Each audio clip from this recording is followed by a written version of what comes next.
একটা রেসিপি বানাচ্ছি, sweet Pongal. Sweet Pongal কীভাবে বানায় আপনাদের এটা আমি দেখাচ্ছি। ডাল নিয়েছি, মুগের ডাল হাফ গ্লাস। ডালটাকে এই পাত্রতে ঢেলে নিচ্ছি।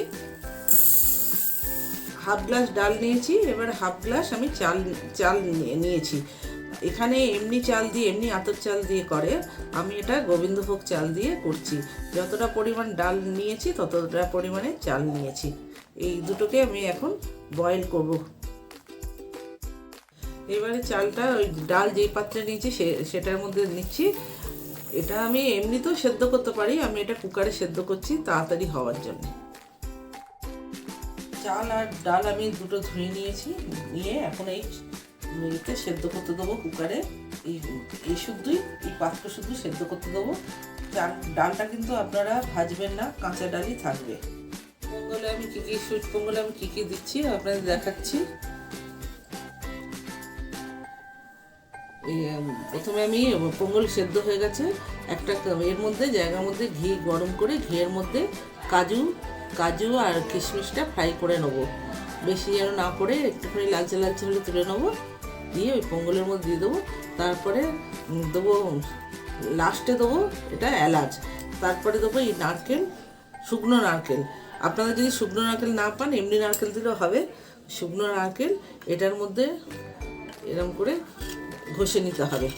শুকনো নারকেল এরকম করে ঘষে নিতে হবে ওটা। আর গুড়, আমি যতটা ডাল চাল নিয়েছি তার পরিমাণ মতন গুড় দিচ্ছি। এটা ঠাকুরকে আমরা দেবো, কিন্তু আগে তো টেস্ট করতে পারবো না। ঠাকুর এমনি যদি বানান আপনারা টেস্ট করে দিতে পারেন, যদি কম হয় গুড় দিতে পারেন বেশি।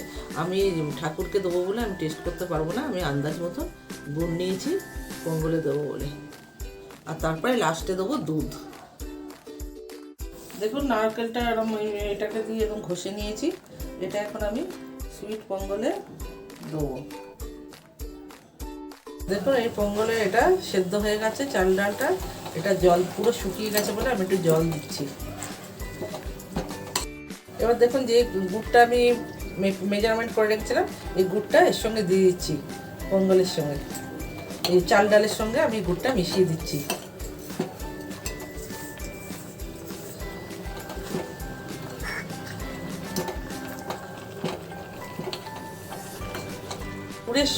খালি গুড় দেওয়ার থেকে গুড়ের সঙ্গে একটুখানি গুড় চিনি একটুখানি মিশিয়ে করলে এর টেস্টটা আরও ভালো হয়। যার জন্য আমি গুড় দিয়েছি, তার সঙ্গে অল্প পরিমাণে চিনি দিচ্ছি। গুড় চিনি যে কোনো পায়েসে গুড় চিনি মিশিয়ে করলে তার স্বাদ আলাদা হয়। এবার আমি এই চিনিটা এর সঙ্গে মিশিয়ে দিচ্ছি।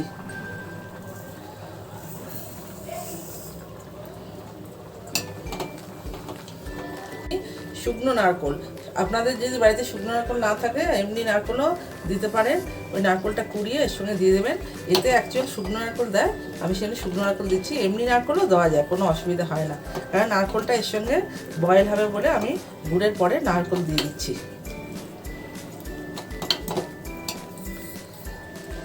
এবারে দেখুন আমি একটা ছোট কড়াইতে ঘি দিচ্ছি।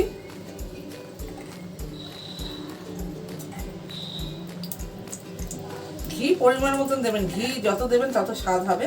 আমি অল্প বলে আমি অল্প করছি বলে আমি অল্প পরিমাণে ঘি দিচ্ছি। এবার ঘিটা গরম হয়ে গেছে। এবার যেই আমি কাজুটা আর কিশমিশটা রেখেছিলাম এটা ঘিতে আমি ফ্রাই করে নিচ্ছি।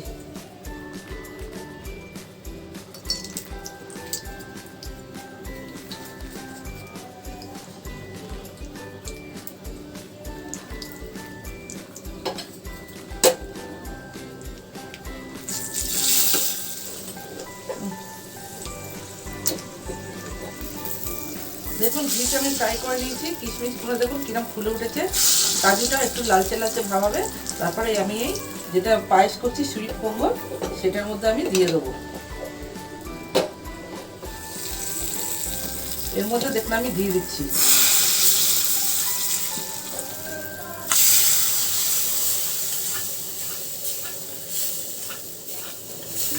দেখুন ভালো করে এটা ফুটেছে, সব এর সঙ্গে মিশে গেছে, ভালো করে বয়েল হয়েছে। আমি দুধ দেবো অল্প পরিমাণে, বেশি দুধ লাগে না এতে, অল্প পরিমাণে দুধ দিচ্ছি।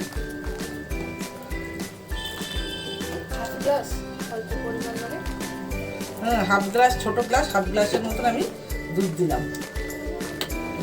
আর যেই গ্লাসে চাল আর ডাল ফুটেছো সেই গ্লাসের হাফ গ্লাস দুধ। এটা আমি আন্দাজ মতন দিয়েছি, ওই হাফ গ্লাসের মতনই হবে। দেখুন সুইট পঙ্গল। এটা এটা ঘন হয়ে গেলে, ঠান্ডা হয়ে গেলে একদম বসে যাবে, ঘন চাকের মতন হয়ে যাবে। সেই জন্য বেশি জল দিতে হবে না, বেশি জল দিলে টাইট হয়ে যাবে। অল্প অল্প জল দিতে হবে, দুধও অল্প দিতে হবে। পঙ্গল আমাদের রেডি হয়ে গেছে। বেশি জল দেবেন না, বেশি জল দিলে এটা পাতলা হয়ে যাবে। এটা মানে এখন একটু পাতলা পাতলা দেখাচ্ছে, কিন্তু এটা পরে বসে যাবে, ঘন হয়ে যাবে।